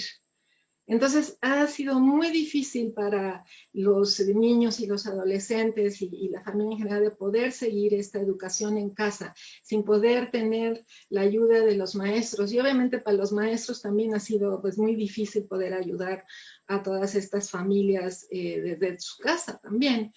Y para los jóvenes que están en la universidad y en los colegios, ¿no? Los colleges, también ha sido muy difícil porque en estas situaciones en las que viven no se pueden aislar, no pueden tener un lugar donde pueden ellos oír su clase, trabajar, estudiar. Entonces, para varios maestros han estado comentando en varias conferencias y webinars que la situación de estos jóvenes, niños y adolescentes cuando regresen ya a clase va a ser un problema muy grande porque van a estar muy atrasados. Va a haber una diferencia muy grande entre los jóvenes y niños de los grupos étnicos y también dependiendo de la clase social en la que pertenezcan, ¿no? Ese es un problema que se viene adelante.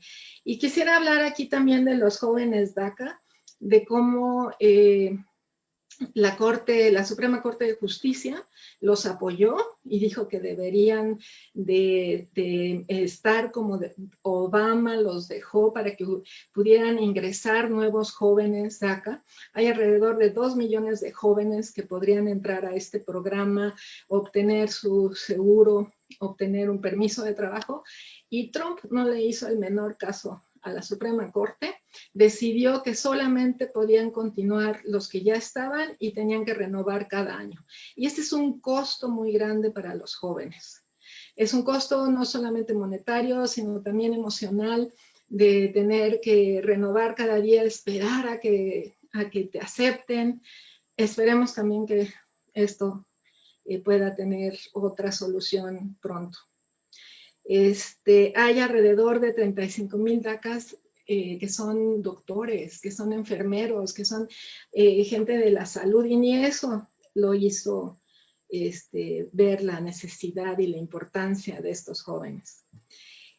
Despedirse de los suyos ha sido algo que se ha estudiado poco. Se habló mucho en Nueva York, porque en Nueva York pues fallecieron desgraciadamente muchísimos mexicanos, muchísimos purépechas.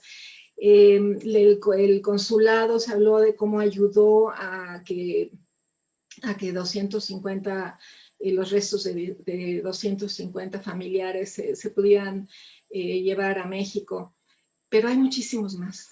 Hay muchísimos más, porque hay muchísimos más que ni siquiera llegaron a los hospitales, que ni siquiera sabemos dónde están, que el costo durante la pandemia de sacar a tus familiares, si llegaron al hospital, sacarlos de ahí con los requisitos que están pidiendo para que los puedas sacar, para poder sacar a un familiar que estuvo enfermo de COVID, es muy alto. Y lo tienes que hacer rápido porque si no los mandan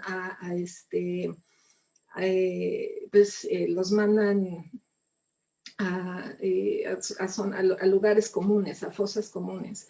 Esto ha sido realmente una situación muy grave, sobre todo si tienen un pariente, 2, hasta 3. Y la ayuda de los consulados, pues, han tratado, pero ha sido muy poca y se sabe realmente muy poco de cuántos ni siquiera han llegado a los hospitales. Y otro es los centros de detención. Supuestamente nada más pueden ir los que tienen una orden de deportación, pero eso no es cierto. Sabemos que se llegan por la gente de orden de detención y se llevan a los que estén. Esto es gravísimo porque han podido entrar en algunos centros de detención y han podido ver cómo ha ido creciendo el número de contagiados. También ha habido muertes y los contagiados pues no son solamente los detenidos, también son los guardias. O sea, todo el mundo se contagia en estos centros donde todos están hacinados, donde no hay condiciones de salud adecuadas de ninguna manera, pero para el COVID para nada, ¿no? Y muchos dicen, aquí nos traen para morir. ¿Por qué los sacan de su casa y los llevan a un centro de detención en condiciones de COVID? Va más allá de mi comprensión. Doctora, disculpe, le quedan 3 minutos para... Gracias. Una disculpa. No, sí, muchas gracias. Y por último, quería nada más mencionar que pues hay grupos que los ayudan, aunque han tenido mucha presión de parte de la gente, del público en general, pidiendo que no los ayuden. Pero sí hay grupos que sobre todo se han concentrado en darles comida, porque es lo que menos tienen, ya no llegan a los mercados en las noches cuando salen del trabajo, no tienen tiempo para cocinar. No tienen dinero para comprar la comida, pero existen, por ejemplo, el grupo de líderes campesinas, existen otros grupos que los apoyan a lo largo de Estados Unidos. Sin embargo, pues falta muchísimo más apoyo para poder luchar contra este racismo que ha crecido en Estados Unidos y esta pandemia que los está afectando. Nada más quisiera yo decir que pues la situación de los migrantes en las familias de estatus legal mixto cada día se ha vuelto más difícil. No solo tienen la amenaza continua del COVID, sino que han estado experimentando las pérdidas día a día, ya sea de sus seres queridos, de su empleo, de su casa, de su seguridad, de su futuro. Día a día pierden algo más. Y estos problemas han traído problemas de salud física y de salud mental, en su estabilidad económica, en su vida cotidiana, y que pocos grupos han experimentado lo que ellos han experimentado. Y debo decir, por último, que aún así, en los últimos 4 meses, las remesas han aumentado. Esto no ha permitido que el miedo los nuble y dejen de pensar en sus familias, en sus parientes en México. Los siguen ayudando. Y muchas gracias por su atención. Gracias a usted, doctora. Muchas gracias. La última ponencia se titula Jornaleros Agrícolas Chiapanecos y las estrategias sanitarias para enfrentar el COVID-19. Presenta Oscar Sánchez Carrillo. Bienvenido. Muy buenos días. Muchísimas gracias por la invitación a presentar esta ponencia. Desgraciadamente, la presentación que envié no tiene todas las fotografías que quisiera yo mostrarles y no sé si me podrían permitir compartir la pantalla. Era muy pesada la presentación para poderla enviar y solo quité todas las fotos y puse el texto. Entonces, una petición si me podrían dejar compartir la presentación porque lo que importa mucho son las fotos que les quiero mostrar. Si es posible. Si no es posible, así me lo aviento.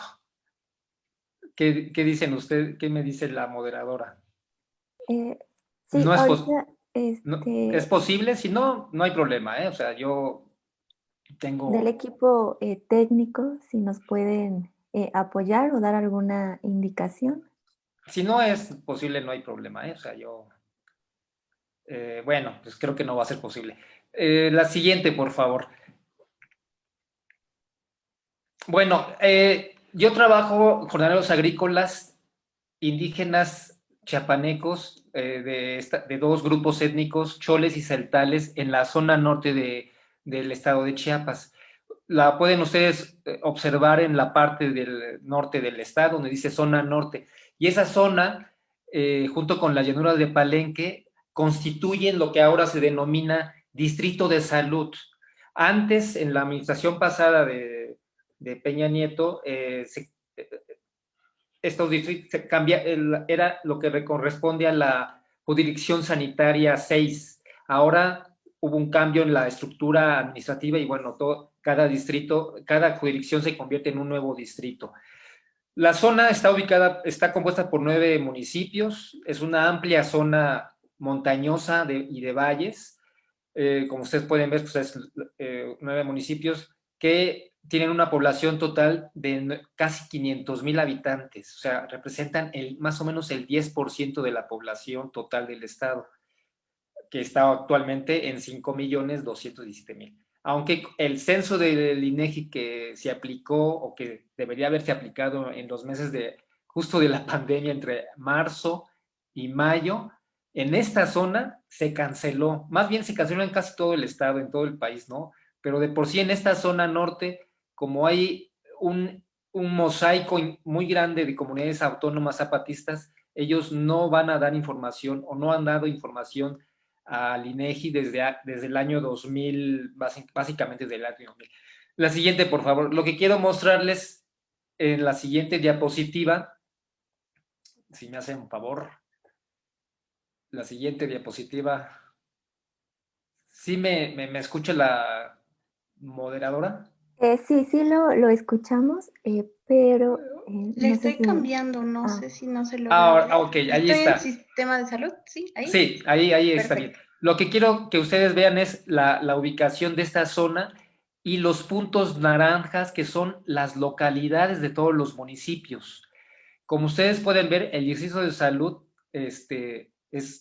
parece un mosaico lleno de balas de escopeta, dado que cada punto es una localidad entre 1,000 y 2,000. No, la anterior, por favor.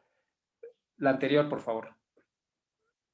Es un mosaico que representan, cada localidad representa. La anterior, por favor. Bueno, el distrito de Palenque cuenta, donde está el mapa con con las bolitas anaranjadas, por favor. Cuenta con 214 unidades médicas para atender a 2,400 localidades. Esto es, o sea, es una labor titánica llevarles los servicios de salud básicos a todas y cada una de estas comunidades, ¿verdad? Hay 1.3 médicos por cada 1,000 habitantes. Hay una cama hospitalaria por cada 2,857 habitantes y solo tienen 4.9 especialistas por cada 10,000 habitantes. O sea, es un enorme reto. La siguiente, por favor. Entonces, ¿qué tenemos? Tenemos un sistema de salud deficiente, inequitativo, refleja una falta de planeación integral. Las instalaciones, la siguiente diapositiva, por favor. Las instalaciones de salud están rebasadas y con una sobrecarga en sus servicios. O sea, no hay médicos suficientes para atender a estas comunidades. La infraestructura, hay una desarticulación de las acciones de promoción, educación y prevención y atención en el primer nivel de atención de salud, o sea, clínicas y casas de salud. Por supuesto que hay un desabasto endémico de medicamentos y otros insumos, o sea, no hay medicamentos en estas clínicas. El personal de salud es irregular y mal distribuido, o sea, mandan enfermeros que hablan chol a comunidades celtales, o comunidades celtales reciben enfermeros que no hablan ninguna lengua originaria, ¿no? Lo cual dificulta la atención en las consultas. Y por supuesto hay un abandono de obras y están inconclusas muchas de ellas. La siguiente. Entonces, ¿qué tenemos? El primer nivel de atención presenta debilidades estructurales históricas, no solamente de ahora. O sea, tenemos un sistema de salud público en el Estado que arrastra gravísimos problemas desde hace más de 30 años. A nivel de las localidades, las comunidades se expresan los determinantes sociales del proceso de salud de enfermedad de atención. Es ahí donde debería de haber políticas públicas para poder promover redes solidarias entre diversos actores que atienden a la población más vulnerable, ¿no? O sea, crear redes que articulen los diferentes niveles de atención hospitalaria, por ejemplo.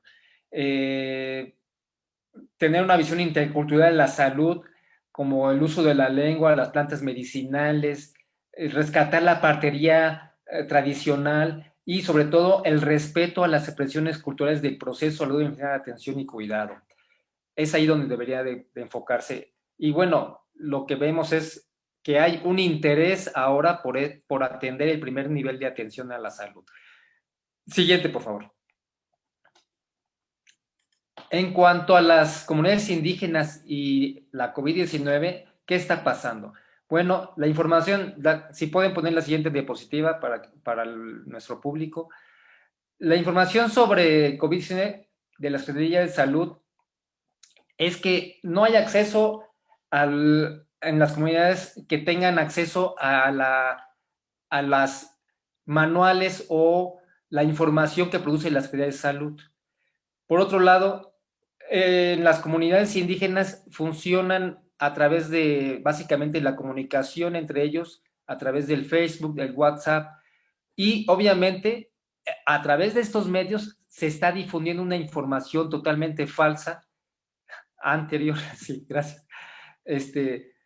Hay una situación que hubo de abril hasta agosto de este año, y de impedir la labor de las brigadas de fumigación de dengue que están en la selva y en la zona norte. Básicamente son comunidades que están ubicadas en la selva baja, selva alta, ¿no?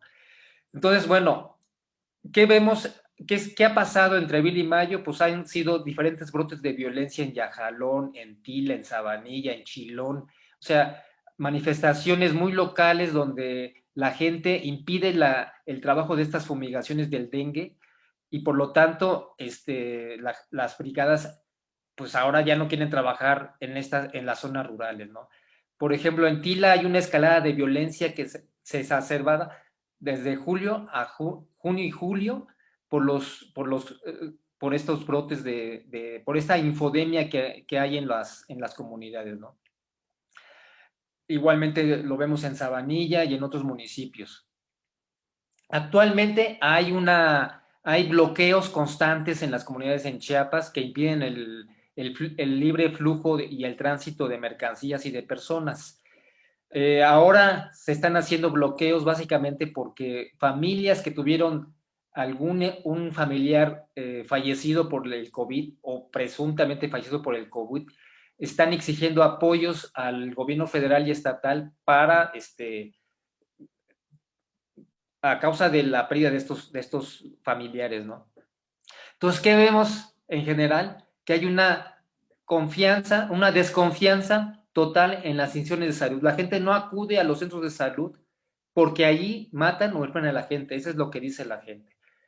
Y bueno, las cifras oficiales reportan que hay 228 fallecidos, aunque sabemos que hay muchos más en las comunidades, pero la gente no lo reporta a las instituciones de salud pública por temor a que se van a contagiar en los centros públicos de salud. Además de que la gente no acude, entonces no saben exactamente de qué falleció el adulto mayor o las personas que tienen alguna morbilidad como diabetes o obesidad. La siguiente, por favor. La siguiente. Bueno, en esta zona, como ya les he mencionado, existen 20 municipios autónomos zapatistas y sus bases de apoyo. En estos 20 municipios, las comunidades o bases de apoyo tienen un sistema de salud autónomo, o sea, tienen casas de salud que están abiertas a toda la población que acudan a ellos. O sea, no porque sean zapatistas o no les dejan de dar la atención, al contrario, uno de los imperativos zapatistas es dar atención médica a cualquier persona que acuda a estas casas de salud. Entonces, bueno, los promotores de salud viven en las comunidades autónomas, hablan su lengua, cuentan con dispensarios locales que les permite atender a la población en caso de que ellos presenten algún síntoma, y sobre todo también están recuperando toda la herbolaria y saberes tradicionales que hay en las comunidades para atender la COVID-19. Las entrevistas que yo he hecho vía telefónica a estas comunidades o a colaboradores de estas comunidades me reportan que ellos por lo menos no han recibido enfermos de gravedad, o sea, no hay decesos a causa de la COVID-19. La siguiente. Bueno, en esta zona, como ya les he mencionado, de estos nueve municipios con 2,000 y 2,500 comunidades, pues, ¿qué pasa? Hay un flujo constante de trabajadores agrícolas que migran de Chiapas al noroeste de México. Es decir, durante el año acuden a las diversas agroempresas que los contratan en sus comunidades a través de los intermediarios laborales, ¿verdad? Bueno, ¿qué ha pasado? Desgraciadamente no pueden ver una gráfica que yo tenía yo preparada, porque es muy interesante.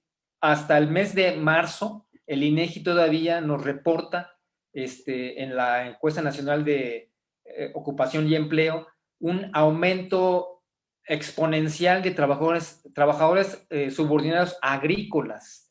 Esto quiere decir que entre el primer trimestre del 2019 y el primer trimestre de 2020, el incremento se triplicó básicamente, ¿no? Eso es muy interesante porque uno tiene la idea de que las medidas de distanciamiento social y quédate en casa, pues sí, realmente funcionaron en las ciudades, pero en el campo eso no se llevó a cabo. Es decir, los trabajadores no solamente no se quedaron en casa, sino que aumentaron el flujo de trabajadores hacia el norte de México para, en busca de trabajo y salarios que complementaran sus ingresos familiares en sus comunidades. Entonces, ¿qué quiere decir esto? Que las administraciones, lo que me han reportado los trabajadores vía telefónica es que las agricultoras no tienen ninguna restricción sanitaria, no hay ningún protocolo, aunque están prescritos por la Secretaría de Agricultura, pero no hay ninguna acción que ellos digan, bueno, hay un cierto control sanitario como poner gel, el uso obligado de cubrebocas o lavarse las manos. Ellos dicen, es imposible. En un campo agrícola no puedes hacer eso, ¿no?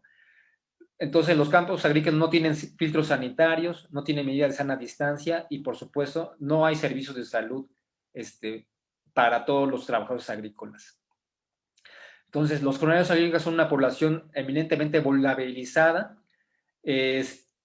no hay acceso a los servicios de salud para todos y, obviamente, los salarios son a destajo y por tareas asignadas. La siguiente. Como ya he mencionado, los jornaleros agrícolas están sujetos a redes de intermediarios laborales o brokers culturales, como se les conoce en la literatura clásica. Los intermediarios laborales se definen por su carácter ambivalente, o sea, son partes de las comunidades indígenas, pero también ellos son los que enganchan en estas comunidades a los jóvenes para llevarlos, trasladarlos a los campos agrícolas.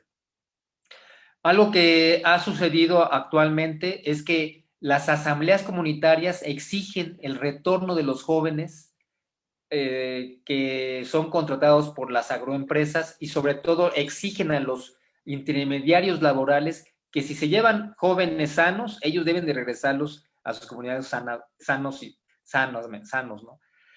Bueno, el pago que reciben los jornaleros, pues, varía entre 1,000 y 1,500 pesos a la semana, dependiendo el tipo de cultivo al cual ellos están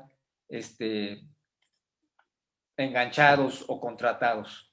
La siguiente. ¿Quiénes son los jornaleros agrícolas? Bueno, pues son jóvenes principalmente entre 14 y 35 años, aunque hay también hombres de 50 años, como lo reportan los datos de esta parte de la encuesta nacional de corrupción y empleo.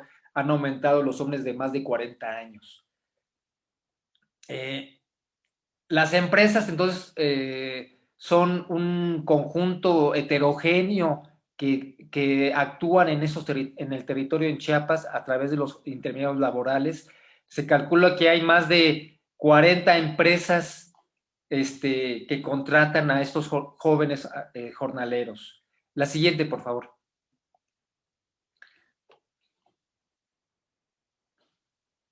Por supuesto que los trabajadores agrícolas no tienen contratos escritos, sino solamente un contrato oral, y aún así estos jóvenes, bueno, pues ellos piensan que el contrato oral deben de ellos de llevarlo a cabo eficientemente. O sea, la mayoría de los jóvenes no salen, no escapan de los campos agrícolas.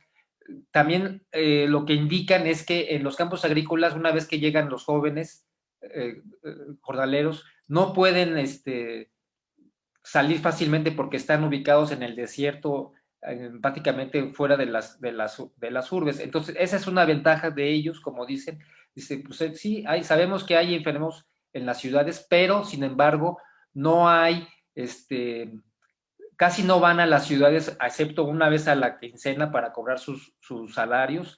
Y bueno, de alguna manera eso los cubre un poco, aunque, como ellos afirman, sí han habido gente que han regresado enfermos sobre todo de enfermedades respiratorias, y bueno, lo que sabemos es que no hay pruebas que les confirmen si tienen COVID-19 o no.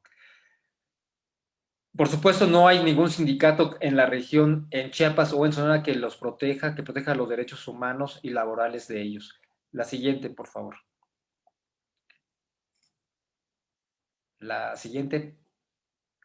Aquí están los productos y los meses en los cuales ellos salen de sus comunidades. Por ejemplo, el chile es entre agosto y diciembre, el melón entre agosto y diciembre, un poco antes, por favor, entre agosto y diciembre, la sandía... Doctor, perdón, ¿le quedan 3 minutos? Sí, me quedan 2 cositas nada más por apuntar. Gracias. Bueno, como ustedes pueden ver, aquí están la variedad de productos a los cuales ellos son contratados.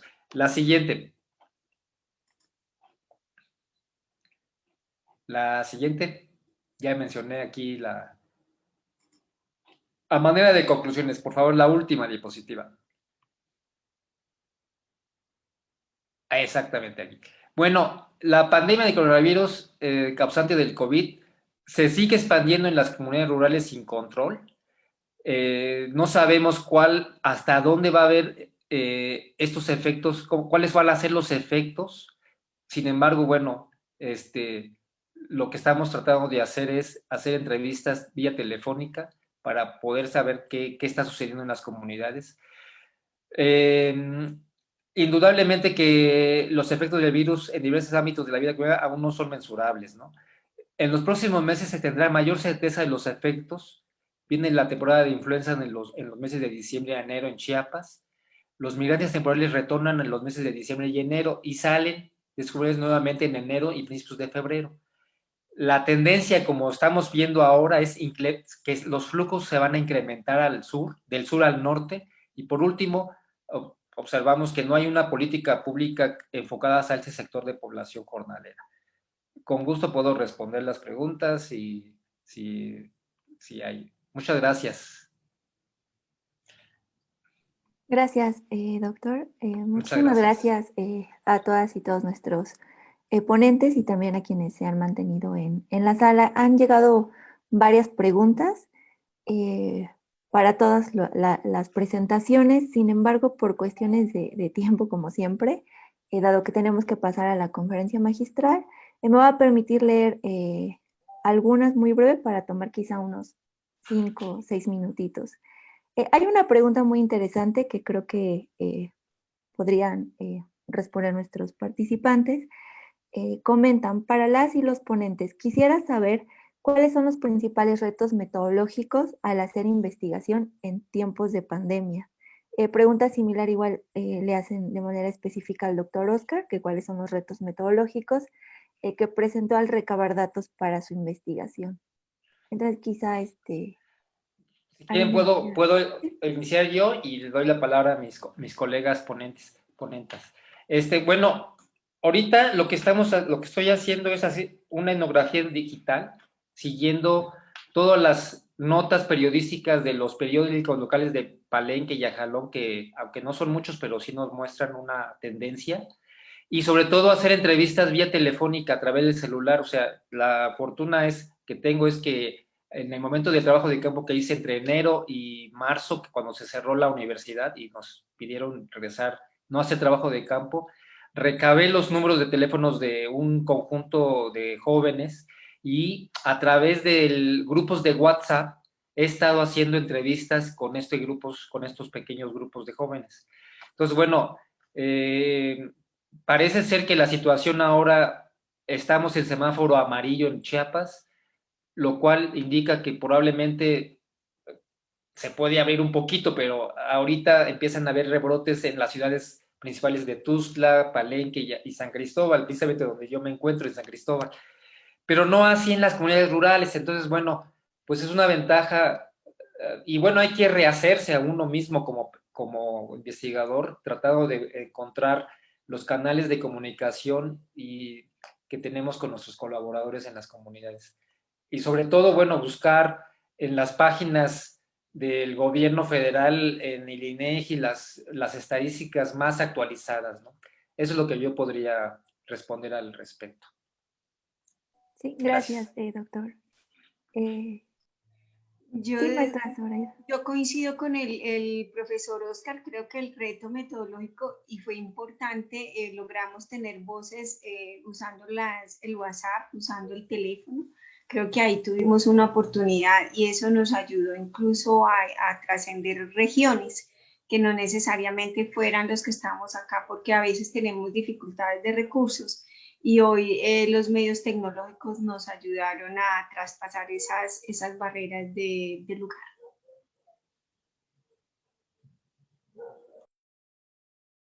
Sí, gracias, maestra Zoraida. ¿Alguna otra ponente o que quisiera dar respuesta, sino para pasar a los comentarios? Hay felicitaciones. Sí, Montserrat. Yo quisiera. Sí, bueno, yo me uno a la advertencia que nos hacía la doctora Magdalena respecto a cómo manejamos la cantidad de información, porque los datos se están actualizando continuamente, entonces tenemos que recurrir a las fuentes oficiales.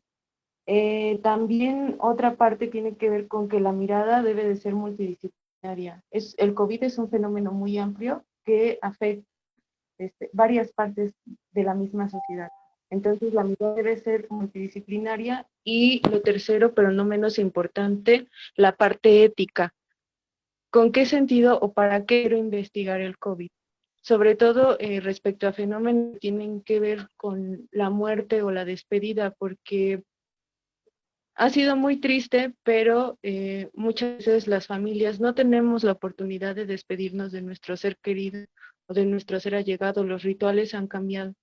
Entonces sí tener esa sensibilidad de cómo acercarme, cómo preguntar, qué metodologías voy a usar. A lo mejor lo hago de manera más cuantitativa con cuestionarios, pero de todas formas se van a mover cosas. Entonces siempre poner mucha atención en la parte ética en la investigación. Y pues eso sería todo. Muchas gracias, Montserrat. Han llegado más preguntas. Creo que esta mesa nos permite reflexionar sobre bastantes temas y sobre todo en tiempos de pandemia. Hay un comentario de la doctora Mónica Toledo, felicita a la doctora Magdalena Barros, a quien conoció cuando era estudiante de maestría. Y bueno, tiene una pregunta, si se observan algunos visos de cambio en las políticas migratorias o en las políticas de seguridad social con Biden. Y también hay muchas felicitaciones para todas los ponentes. Nos quedarían quizá 2 minutos, doctora Magdalena, si gusta. Ay, muchas gracias, Mónica. Bueno, pues Biden sí dijo que iba a tratar de hacer una reforma migratoria más completa, que incluyera a las familias, a los papás. Pero ya saben cómo son estos políticos, y los demócratas nunca han sido realmente, nunca han estado del lado de los migrantes. Es que son las complejidades, ¿no?, de la política de Estados Unidos.